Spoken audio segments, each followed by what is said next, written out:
ये जिस तरह के हमने इलेक्शन में देखा है, जो ओपनली कि पैसा चल रहा है, सबको पता है, जो तमाशा देखा है। जब मुल्क की मोरालिटी खत्म होती है तो वो मुल्क इंसाफ नहीं कर सकता। आपके पास मॉरल अथॉरिटी अगर नहीं हो, आप इंसाफ नहीं कर सकते। जिस कौम में मॉरल अथॉरिटी नहीं होती, वो फिर ताकतवर के लिए एक कानून लेके आ जाता है और कमजोर के लिए दूसरा लेके आ जाता है। ताकतवर को एनआरओज दे देते हैं और डील्स कर देते हैं, सिर्फ गरीब लोग जेलों में जाते हैं और एक्चुअली एक कौम तब तबाह होती है। गिलानी साहब के इलेक्शन में भी रात को लोगों को धमकियां दी गई, तोड़ा गया। जो बाद में इत्तेमाद का वोट हुआ, वहाँ तो तमाम हदें ही पार कर ली गई। जो कुछ लोगों के साथ हुआ है, और वो हुकूमती एमएनए थे, वो अपोजिशन के लोग नहीं थे।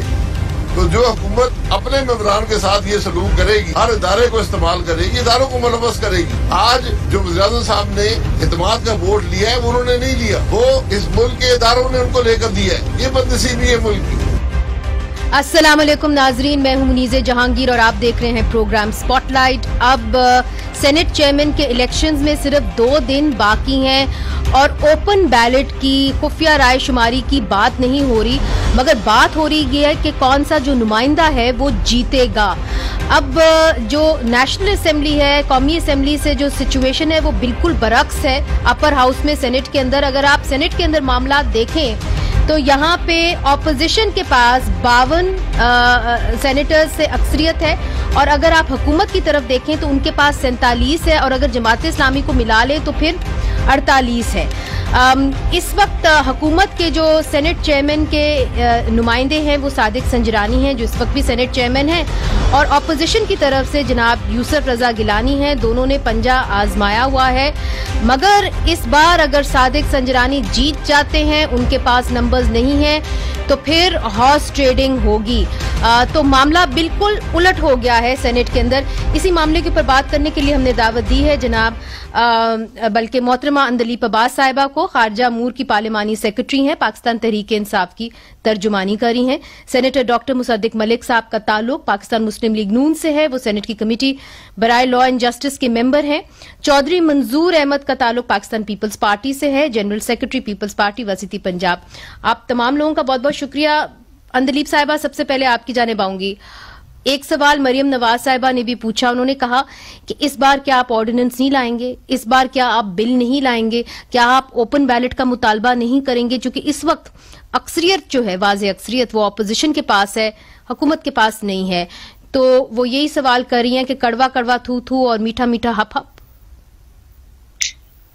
देखिए जी, बड़ा माशाल्लाह उन्होंने उस वक्त सवाल किया है जब वो सरेआम उनकी पार्टियां पकड़ी गई, रेड हैंडेड। अली गिलानी ने माना प्रेस कॉन्फ्रेंस में आके कि हाँ जी, मैंने वोट को जिल्लत देने का बहुत अच्छा रेसिपी सिखाई है। तो एक तो बड़ा क्लियर मैं आपको जवाब दे दूं कि शो ऑफ हैंड्स के लिए हम जिद्दोजहद करते रहे हैं और जिद्दोजहद करते रहेंगे।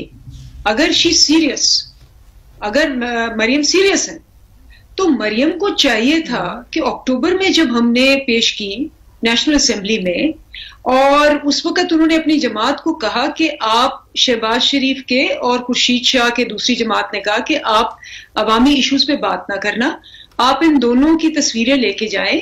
हम कह रहे हैं जी बिल पास करें, ये उन दोनों की तस्वीरें ले आए और ये आप अभी रीटेक करके, क्योंकि असेंबली में बैठी थी, तो ये इनको कहें जी पहले इनको रिहा करें।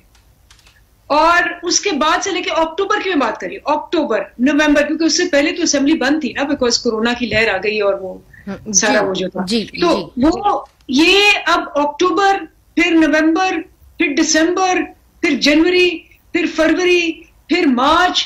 तो अगर उनको अब अशद जरूरत है तो मैं तो अभी भी कहती हूँ हम सारे तैयार हैं।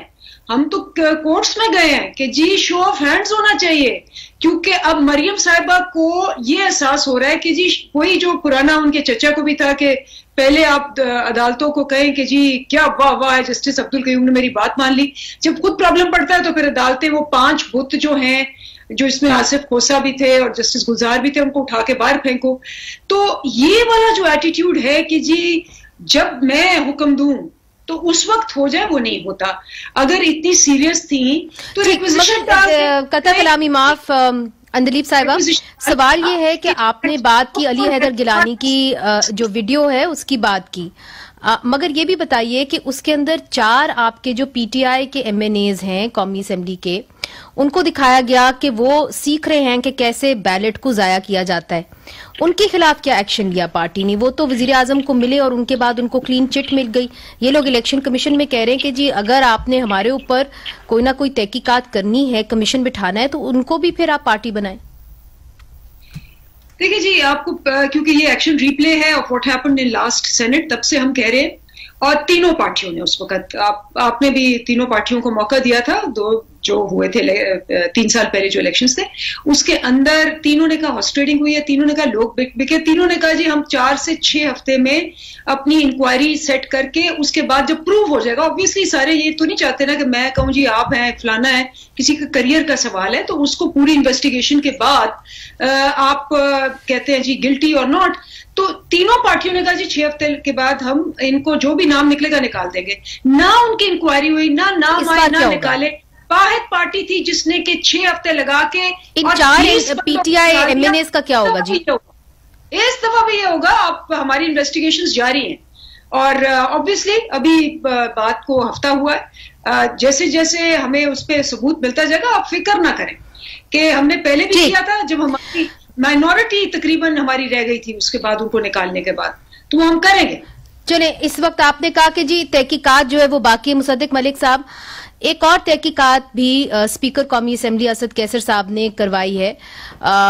वेलकम बैक, मतलब आप पहली दफा आए हैं जब से ये झड़प हुई इलेक्शन कमीशन के बाहर, तब से आप पहली दफा मेरे प्रोग्राम में कम अज कम आए हैं, and it they were very ugly scenes. हम खुश हैं कि आप ठीक ठाक हैं, मगर ये बताइए कि आप मुतमईन हैं कि जो इंक्वायरी उन्होंने ऑर्डर की है असद कैसर साहब ने आपके सिचुएशन के ऊपर, कि जब एक झड़प हो गई थी इलेक्शन कमीशन के बाहर, पार्लियामेंट के बाहर? देखिए, मुझे तो असद कैसर साहब का, वैसे मैं अगर देखूं जो उनका रवैया रहा है ऑपोजिशन के मुतल्लिक, तो मुझे तो नहीं नज़र आता कि कोई ऐसी चीज़ निकले जिसमें कोई लेवल ऑफ ऑब्जेक्टिविटी हो सकता है अगर उन्होंने कोई बाई पार्टीज़न कमेटी बनाई है जिसमें हमारे भी और पीटीआई के भी और पीपल्स पार्टी के भी लोग बैठे हैं, तो हो सकता है कुछ पुरुमीद कोई अच्छी चीज़ निकल आए। लेकिन आपको तो ये मालूम है, और मैं कई टेलीविज़न प्रोग्राम्स में ये कह चुका हूँ, कि जो उस दिन हुआ मरियम औरंगज़ेब के साथ, अगर वो किसी भी पीटीआई की खातून के साथ होता तो भी मेरा जवाब यही निकलता जो मैंने उस दिन दिया है। मैं नहीं समझता कि इस मुल्क के अंदर या ये मुल्क ऐसा है जहाँ पे किसी अकेली औरत को पर मर्द जो है वो यलगार कर दें और गाली गलोच भी करें और उसके बाद फ़िज़िकल असॉल्ट भी करें और लोग खड़े होकर तमाशा देखते रहेंगे। मुझे उम्मीद यह है कि अगर पीटीआई के भी कुछ अरकान सीनियर वहाँ पे खड़ा होते तो उनका रवैया यही होता जो हमारा था। इस वजह से मैं चाहूँगा तो यही कि असद कैसर साहब कोई बाई पार्टीज़न या ट्राई पार्टीज़न एक बनाए कमीशन और वो इसकी तहकीकात करे और उसके बाद देखे कि क्या हुआ था, कैसे लोग रेंजर्स की मौजूदगी में और पुलिस की मौजूदगी में अंदर आ गए। और आपके पास वो वीडियोज़ हैं जो आप दिखा भी सकती हैं कि जब कॉन्फ्रेंस प्रेस टॉक शुरू हुई है पार्लियामेंट लॉजेस के बिल्कुल सामने, तो वहाँ पे कोई मौजूद नहीं था। ये तमाम लोग डी चौक से तशरीफ़ लाए थे और इनको रास्ता दिया पुलिस ने आने का। उसके बाद एडमिनिस्ट्रेशन का एक अहम रोल होता है कि अगर किसी जगह पे तसादुम का ख़तरा हो तो पहले तो वो क्राउड को रोकते हैं, क्राउड को ना रोक सकें तो वो हमारे पास आ सकते थे और हमें कह सकते थे यहाँ तसादुम का अंदेशा है। तो यानी आप चाहते हैं कि एक ट्राई पार्टाइट एक इंक्वायरी हो जिसके अंदर पाकिस्तान तहरीक इंसाफ भी हो, आपकी जमात भी हो, पीपल्स पार्टी भी हो, ये आपका मुतालबा है? मेरा मकसद उसमें यह है कि किसी भी मैं तो समझता हूँ कि इंसान को तज़हीक आमेज़ रवैया मर्दों को मर्दों से भी नहीं रखना चाहिए, लेकिन हमारी ख़वातीन को बराबरी का मुकाम मिलना चाहिए हर पार्टी से मावरा होके। और कोई हमें हमारे लिए पार्लिमान के मेंबर होने की वजह से हम पे ये मुकर्रर है कि हम ऐसे कवानीन लेकर आएँ कि ख़वातीन को कोई इनसिक्योर ना कर सके। दुरुस्त। अब मुझे बताइए कि जो बात अंदलीब साहिबा ने की है, हमारे साथ चौधरी मंजूर साहब भी बैठे हुए हैं। चौधरी साहब, ये बात हो रही है सेनेट चेयरमैन के हवाले से। आपके जो चेयरमैन हैं बिलावल भुट्टो जरदारी, हाल ही में वो चौधरी परवेज इलाही चौधरी शुजात से मिल के आए हैं। अब एक सीट है उनकी सेनेट के अंदर, तो क्या सराइयां लाहौर शहर में तो ये हो रही थी कि पंजाब हुकूमत को वो चाहते हैं कि कोई ना कोई धचका पहुंचाएं। तो क्या खतरा बन सकते हैं बुज़दार साहब के लिए आप लोग? आपकी तो सिर्फ 7 सीटें हैं इधर प्रोविंशियल असेंबली में पंजाब में।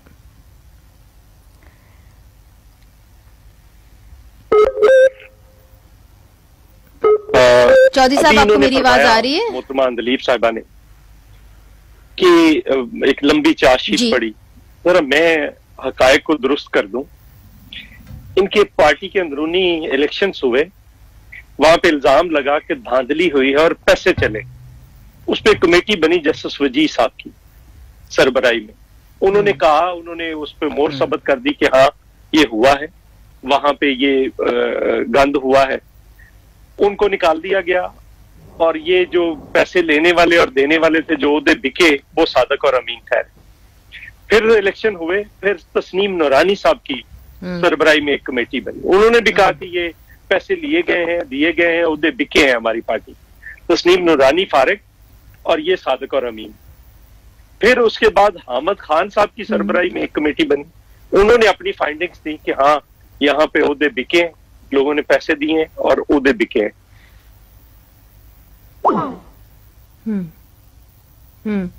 तो मेरा ख्याल है कि जी जो पॉइंट बना रहे हैं अंदलीप अब्बास साहिबा, चौधरी मंजूर साहब, वो ये कह रहे हैं कि आपकी पार्टी के अंदर भी जो एक इंटरनल अकाउंटेबिलिटी का मैकेनिज्म है वो फेल हो गया है और हमने देखा है, उन्होंने आपके सामने एग्जाम्पल्स रखे हैं।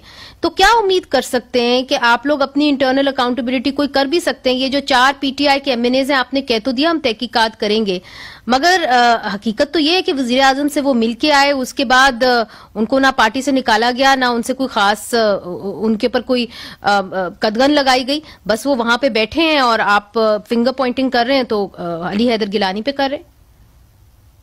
जैसे मैंने आपको कहा कि पहली पार्टी है जिसने अकाउंटेबिलिटी की। अब ये देखें, रुबीना खालिद और बेरामन तंगी, सबको पता है 7 वोटों से बन गए, सबको पता है। ये आपने बुला बुला के पूछा कि जी ये मिरेकल कैसे हो गया, ये कैसे हो गया, वो कैसे हो गया। अच्छा, फिर वो आपको भी पता है कि क्या हुआ। पीएमएलएन ने भी कहा कि जी हमारे भी जो है इसी तरह बिके। आज तक किसी ने 20 अपने एमपीएस निकाले? कभी नहीं निकाले।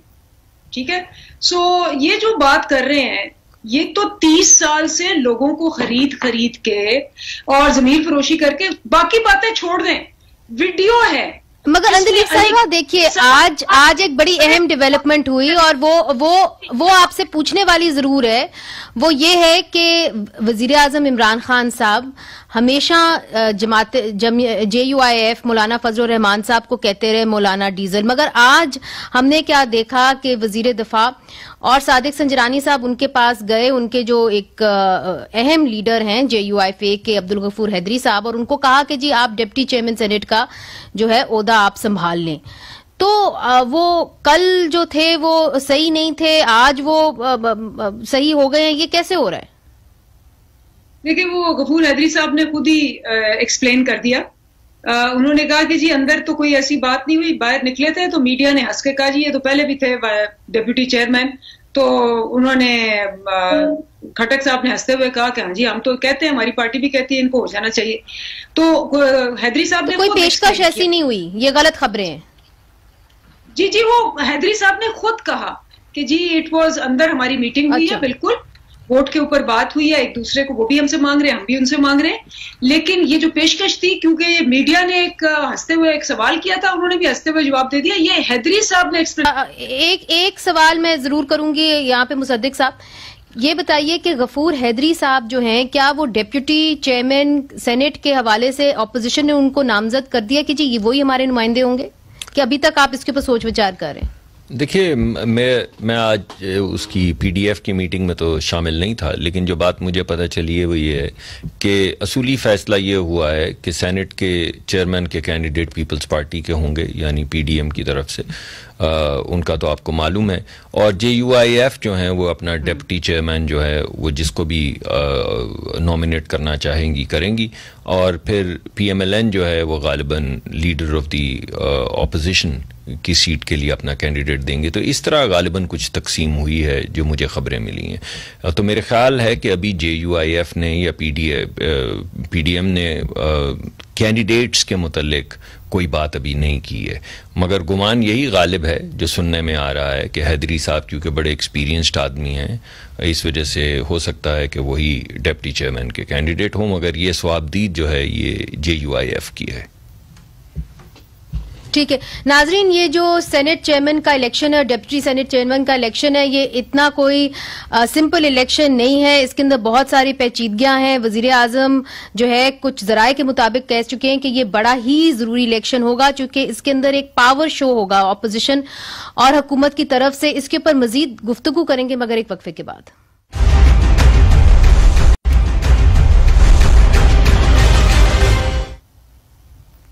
वेलकम बैक नाजरीन, सेनेट चेयरमैन के इंतखाब के बारे में बात हो रही है। चौधरी मंजूर साहब, इससे पहले कि सेनेट चेयरमैन के इंतखाब की बात करें, जो बिलावल भुट्टो जरदारी साहब गए लाहौर में इधर चौधरी परवेज इलाही, चौधरी शुजात इलाही को मिलने, तो क्या सराहियां शुरू हो गई। उन्होंने कहा कि जी सेनेट चेयरमैन के इंतखाब का तो हमें पता नहीं, मगर नो कॉन्फिडेंस मोशन जारी है पाकिस्तान पीपल्स पार्टी पंजाब से। ये सही है क्या? वाकई में आप चाह रहे हैं नो कॉन्फिडेंस मोशन बुजदार के खिलाफ, और कैसे करेंगे ये 7 MPs के साथ आप? अच्छा देखिए, मैं बात कर रहा था तो मेरी बात बीच में रह गई। मैं कुछ अर्ज कर रहा था, मैं इस सवाल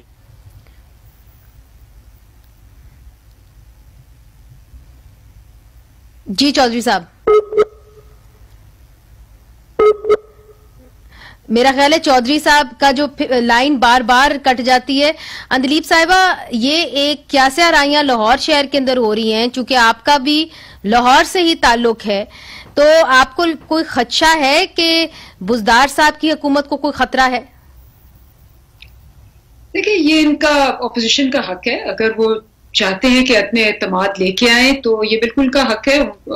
ये और बात है कि हमने एज यूजुअल हमारे जो प्राइम मिनिस्टर हैं उन्होंने खुद से इनिशिएटिव लेके वोट ऑफ कॉन्फिडेंस लिया और वेट नहीं किया कि कोई उनके ऊपर कोई कर सके वोट ऑफ नो कॉन्फिडेंस।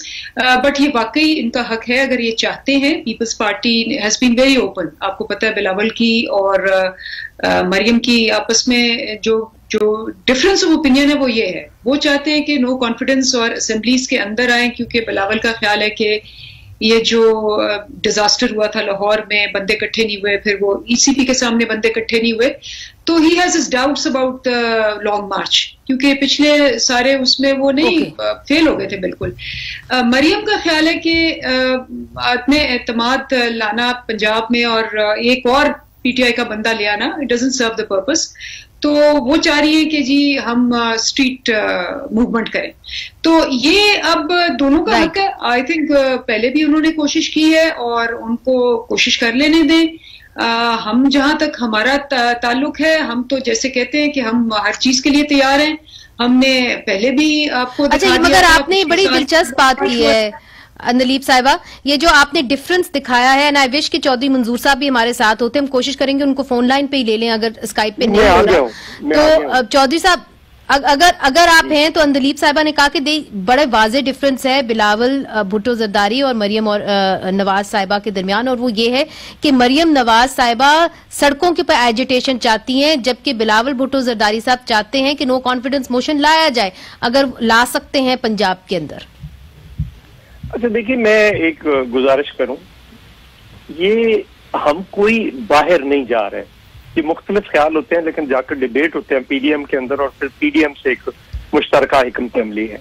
जो हमारा लाइन ऑफ एक्शन है उसके अंदर लिखा हुआ है कि हम अदम एतमाद लेकर आएंगे, हम एजुटेशन करेंगे, वो अनाउंस हो गया। अब अदम एतमाद कब लाना है, किसके खिलाफ लाना है, कैसे लाना है, ये कोई हम मीडिया पे बैठकर तो नहीं बात कर सकते। 5 टारगेट है हमारे। राइट। पंजाब हुकूमत है, स्पीकर, डिप्टी स्पीकर, इस मुल्क का सिलेक्टेड प्राइम मिनिस्टर और बलूचिस्तान गवर्नमेंट। हमने कहां पे शुरू करना है, कैसे लेकर आना है, क्या करना है, ये डिपेंड करता है। हम सारी जगहों पे देख रहे हैं, जहां पे हमें मौका मिलेगा वहां पे हम अटैक करेंगे, बिल्कुल करेंगे। एक बात। दूसरी बात, अच्छा दूसरी बात, लॉन्ग मार्च का अनाउंस हो गया कल, जो एजिटेशन है उसका अनाउंस हो गया, और बिलावल साहब कराची से निकलेंगे। हम अपनी तैयारी कर रहे हैं बतौर जनरल सेक्रेटरी पंजाब। हम भी अपनी तैयारी हम पहले से कर रहे थे। शायद पाकिस्तान पीपल्स पार्टी वो वाहिद जमात है पीडीएम के अंदर जिसने इस लॉन्ग मार्च की सबसे पहले तैयारी शुरू की और सबसे बेहतर कर रहे हैं। हमारा आप भरपूर तरीके से हिस्सा लेंगे, एक दूसरे के साथ भी हैं और एक दूसरे से हम जब एजिटेशन में आएंगे एक दूसरे से मुकाबला भी होगा। हमारे कारकुन भी देखेंगे कि नून वाले कितने आ रहे हैं और नून वाले देखेंगे कि पीपल्स पार्टी वाले कितने आ रहे हैं, उनसे ज्यादा लेकर जाना है। एक बात। दूसरा, मैं चूंकि पहले लाइन ड्रॉप हो गई थी तो मैं अपनी बात मुकम्मल कर लूं अगर मुझे आप इजाजत दें तो। अच्छा, इनके एक लियाकत जतोई साहब है सिंध के अंदर, उन्होंने इल्जाम लगाया इनके ऊपर कि 35 करोड़ रुपया देकर अबड़ों ने टिकट लिया है। ये सादिक और अमीन है। 70 करोड़ का सारी दुनिया कह रही है इंक्लूडिंग इमरान खान कि वो अब्दुल कादर जिसको पहले टिकट दिया फिर विड्रॉ किया फिर आजाद जितवाया और फिर आज शामिल कर लिया, 70 करोड़ रुपया उसने दिया टिकट। ये सादिक और अमीन है। यहाँ पे कहते थे कि इमरान खान कहते थे कि यहाँ पे भर भर के ये आजाद जीतते हैं, ये अपना जमीर बेचने के लिए जीतते हैं, ये अपने आप को बेचते हैं, मैं कभी नहीं लूंगा। फिर जहाज भर भर के लाए और वहां पे जो कुछ हुआ, लेकिन ये फिर भी सादिक और अमीन है।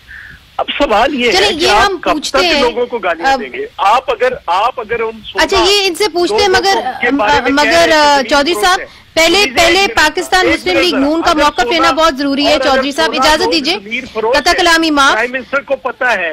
मुसद्दिक मलिक साहब से पूछते हैं। 16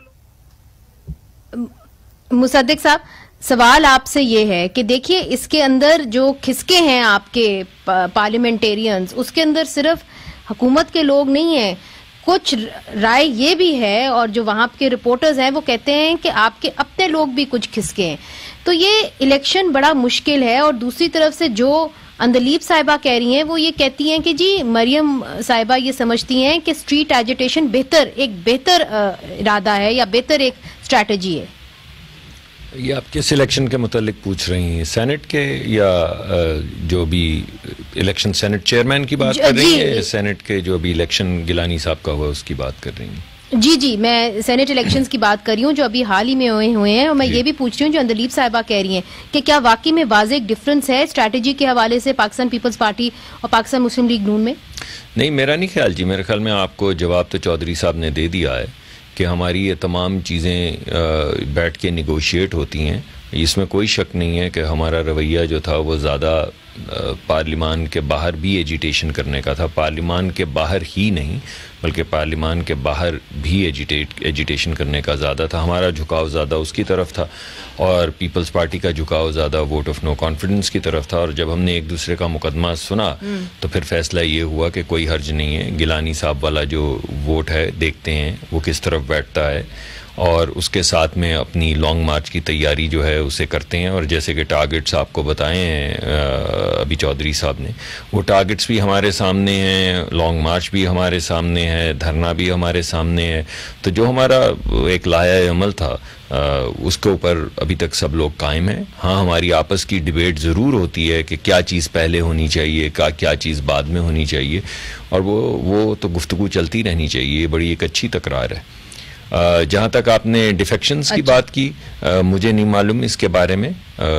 जो आप कह रही हैं कि PMLN में से कुछ डिफेक्शंस हुई हैं, मैं आपको ये बता सकता हूँ कि जब ये तमाम गिलानी साहब वाली गुफ्तगू शुरू हुई तो शुरू में तकरीबन 16 MNAs पंजाब से, 15 या 16 MNAs थे, बाद में 24 के करीब हुए और फाइनली 35 से ज़्यादा MNAs हमें ये कह रहे थे कि हम इलेक्शन PTI के प्लेटफॉर्म पे नहीं लड़ना चाहते, क्योंकि जिस तरह की पॉलिसीज़ रही हैं और जिस तरह का मुआशी बोझ लोगों पे पड़ा है, अगला इलेक्शन हम नहीं अपने वोटर्स के पास वापस जा सकते और PTI के फोरम के ऊपर अब वोट मांग सकते। तो उनकी ख्वाहिश ये थी कि अगर यहाँ पे हमारे कुछ कैंडिडेट्स नहीं हैं ऐसे कुछ जगहों पे तो उनको अकोमोडेट किया जाए। लेकिन उससे मुझे फिर एहसास हुआ, और जो बाद में घट गए आखिरी 24-48 घंटे में, ये 35 का नंबर जो है ये बड़ी रैपिडली डिक्रीज़ हुआ। क्यों डिक्रीज़ हुआ वो पाकिस्तान की तारीख आपको खुद ही बता देती है कि कैसे डिक्रीज़ होते हैं ये नंबर्स आखिर में। लेकिन जो असल बात है वो ये कि अगर 35 MNAs ये हमसे गुफ्तगू कर रहे हैं किसी भी सूरत में, तो हर MNA के नीचे 2 MPAs होते हैं। तो आपको अंदाज़ा हो जाना चाहिए कि किस कदर इस्तराब है PTI की पॉलिसीज़ की वजह से इनकी अपनी सफ़ों में। मेरा ज़ाती ये ख्याल है, आपने बुज़दार साहब की हुकूमत के हवाले से पूछा मैं समझता हूं कि बुज़दार साहब की हुकूमत अगर इन्हीं पॉलिसीज़ पे कायम रही तो वो खुद ही गिर जाएगी। और ये जो हमें इस दफ़ा एहसास हुआ है कि जो वोट जो इनके अपने लोग हैं वो डरते हैं इस बात से, और हर शख्स डरता है, वो पैसे वैसे लगाते हैं, इलेक्शन लड़ते हैं, तो वो उनको मालूम है कि अगर वो आके ओपनली खिलाफ वोट करेंगे तो उनकी सीट चली जाएगी। इस वजह से उनको ये भी कॉन्फिडेंस चाहिए कि जब वो वोट करेंगे तो उसके बाद ये तहलील हो जाएगा सारा सिस्टम। और इसी वजह से अभी तक ये जो बचे हुए हैं वो तहलील वाला जो पूरा वो तरीक़ाकार है वो उनके सामने मेरे ख्याल में अगर किसी मौसर अंदाज में हम रख दें और उनको ये यकीन हो कि अब ये तहलील होने को है, तो मुझे तो बज़ाहिर ऐसा लगता है कि इनकी सफ़ों में से बहुत से लोग जो हैं वो छोड़ना चाहते हैं। और वो मेरा ये ख्याल है मुझे एक वक्फा लेना है मुझे एक वक्फा लेना है। वक्फे के बाद अंदलीप अब्बास साहिबा से पूछेंगे कि डिफेक्शंस तो हुई हैं, ये तो हकीकत है कि जो इलेक्शन हुआ है जिसके अंदर हफीज शेख साहब को शिकस्त हुई है उसके अंदर 16 से 17 MNAs पाकिस्तान तहरीक इंसाफ या इत्तेहादियों के थे जिन्होंने डिफेक्ट किया है। अब हुकूमत क्या करेगी? चूंकि रेजर थिन मेजॉरिटी पे बैठी हुई है नेशनल असेंबली में और सेनेट के अंदर, सेनेट में आपको इत्तेहादियों की जरूरत होगी। आगे चल के आप अपना जो काम है वो कैसे निकालेंगे, ये हम आपसे पूछेंगे वक्फे के बाद।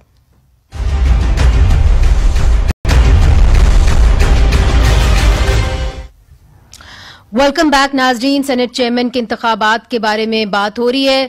अंदलीप अब्बास साहिबा आपकी जानिब आऊंगी। देखिए, ब्रेक से पहले चौधरी मंजूर साहब ने यह कहा कि जब आप करप्ट प्रैक्टिसेस की बात करते हैं या बिग मनी की बात करते हैं सेनेट इलेक्शंस के अंदर, तो आप अपने अगर नुमाइंदे देखें या जो सेनेट के अंदर लोग आए हैं, आज आपने जिनको वेलकम किया है, अब्दुल कादिर को, फिर आबरो साहब को, this is all big money.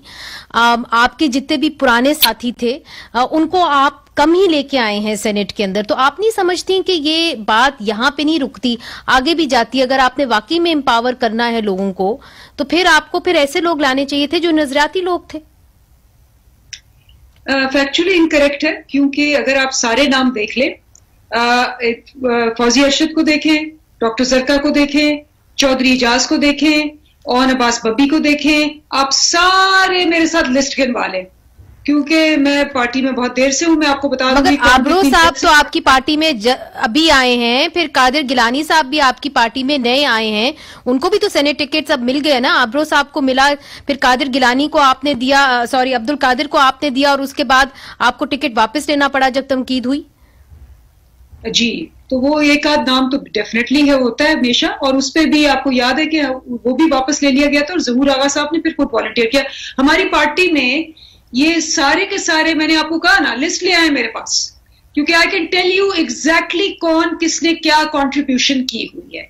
Number 1 Saifullah ने, चले शुरू करते हैं फैसल आबरो साहब से। जी, फैसल आबरो साहब, और 2 आपने अब्दुल कादिर के नाम लिए ना कि वो नए हैं, उसके अलावा बताएं।